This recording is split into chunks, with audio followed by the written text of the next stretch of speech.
Assalamualaikum warahmatullahi wabarakatuh. Perkenalkan, nama saya Fauzia Ramadan dari Prodi D333. Di sini saya akan melakukan penyuluhan tentang pengaturan makan untuk pasien hemodialisa. Waktunya kurang lebih dari 15 menit. Tujuan instruksional umumnya itu, setelah dilakukan penyuluhan, diharapkan sasaran dapat mengetahui pengaturan makan untuk pasien hemodialisa.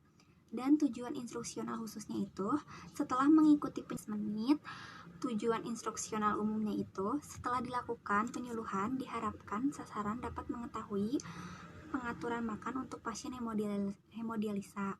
Dan tujuan instruksional khususnya itu, setelah mengikuti penyuluhan tentang pengaturan makan untuk pasien hemodialisa, pasien diharapkan untuk mengetahui gambaran umum hemodialisa, yang kedua mengetahui tujuan diet pasien hemodialisa, yang ketiga mengetahui makanan yang dianjurkan dan makanan yang tidak dianjurkan oleh pasien hemodialisa.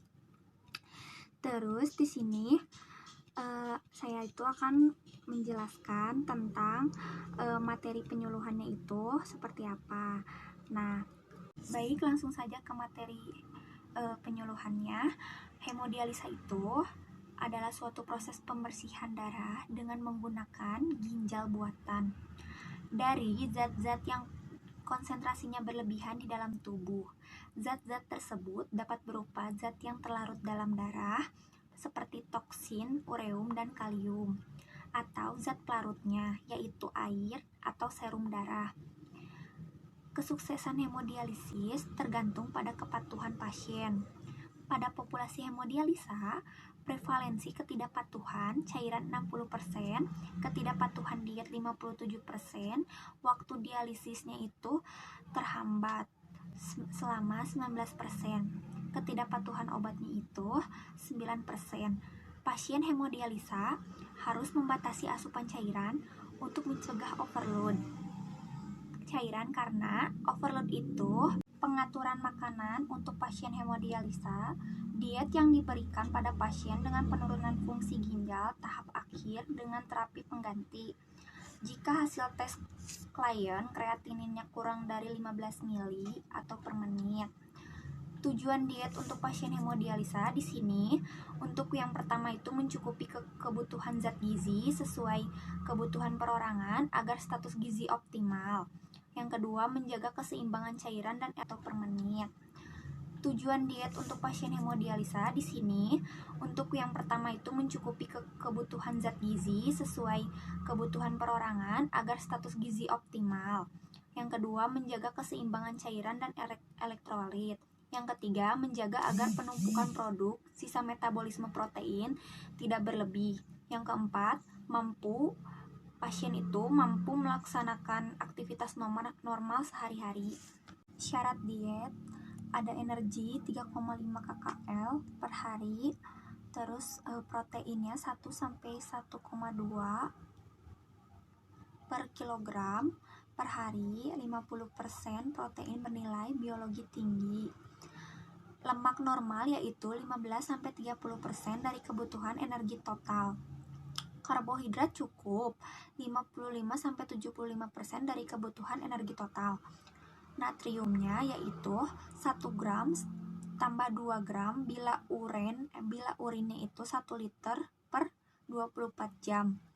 Kalium yaitu 2 gram tambah 2 gram bila urin 1 liter per 24 jam.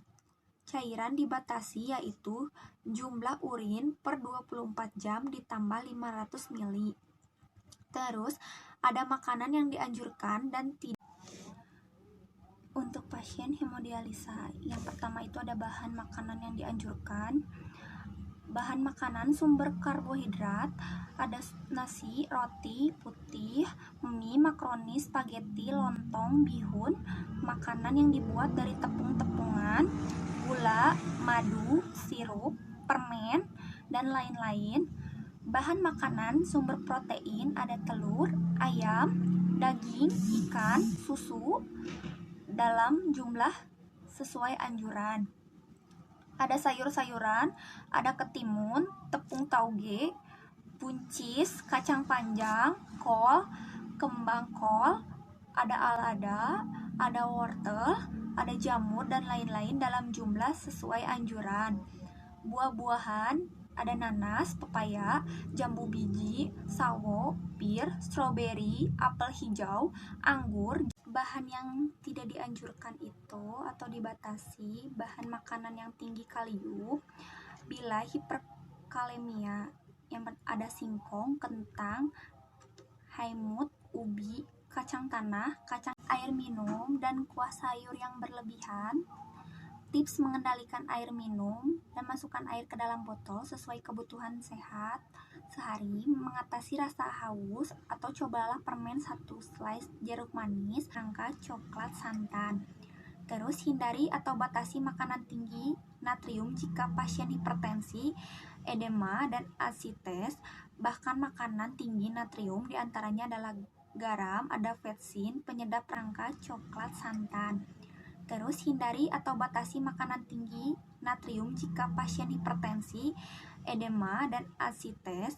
Bahkan makanan tinggi natrium diantaranya adalah garam, ada vetsin, penyedap rasa, kaldu, kering, makanan yang diawetkan, dikalengkan, dan diasinkan, minuman bersoda.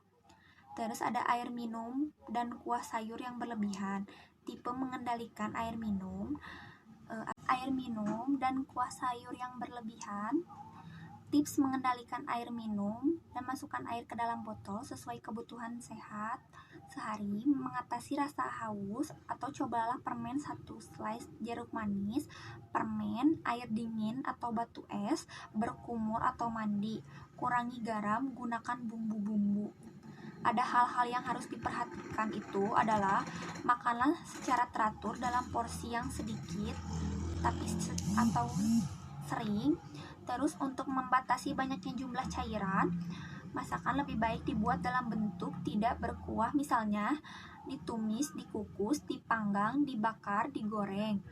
Terus bila ada edema, bengkak di kaki, tekanan darah tinggi, perlu mengurangi garam dan menghindari bahan makanan sumber natrium lainnya. Makanan tinggi kalori seperti sirup, madu, permen dianjurkan sebagai penambah. Cara untuk mengurangi kalium dari bahan makanan itu adalah cucilah sayur, buah, dan bahan makanan lain yang telah dikupas dan dipotong-potong.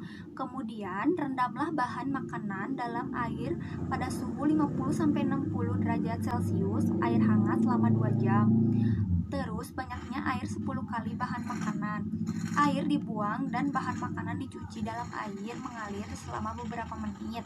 Setelah itu masaklah. Lebih baik lagi jika air yang digunakan untuk memasak banyaknya 5 kali bahan makanan. Di sini ada contoh menu seharinya itu. Misalkan ya, ada pasien laki-laki berusia 60 tahun, tinggi badan yang digunakan untuk memasak banyaknya 5 kali bahan makanan. Di sini ada contoh menu seharinya itu. Misalkan ya, ada pasien laki-laki berusia 60 tahun, tinggi badannya itu 165 cm, berat badannya itu 55 kg. Energinya itu 35 kali 55 sama dengan 1925 kcal. Proteinnya itu 1 kali 55 sama dengan. Terus di sini ada proteinnya, ada 1 kali 55 sama dengan 55 gram, dalam kurung 11,4%. Terus lemaknya itu 25% dikali 1925 gram sama dengan 53,5 gram. Kriteria hasilnya itu jadi 63,6% dikali 1925 per 4 sama dengan 306,1 gram. Itu 100. URT-nya itu 2 per 4 gelas. Terus semur telurnya 55, URT-nya itu 1 butir. Tumis wortelnya itu 50 gram. Terus sekian untuk penyuluhan tentang pengaturan makan untuk pasien hemodialisa. Bila ada yang mau bertanya, boleh ditanyakan atau ada yang kurang dipahami. Untuk itu, terima kasih. Wassalamualaikum warahmatullahi wabarakatuh.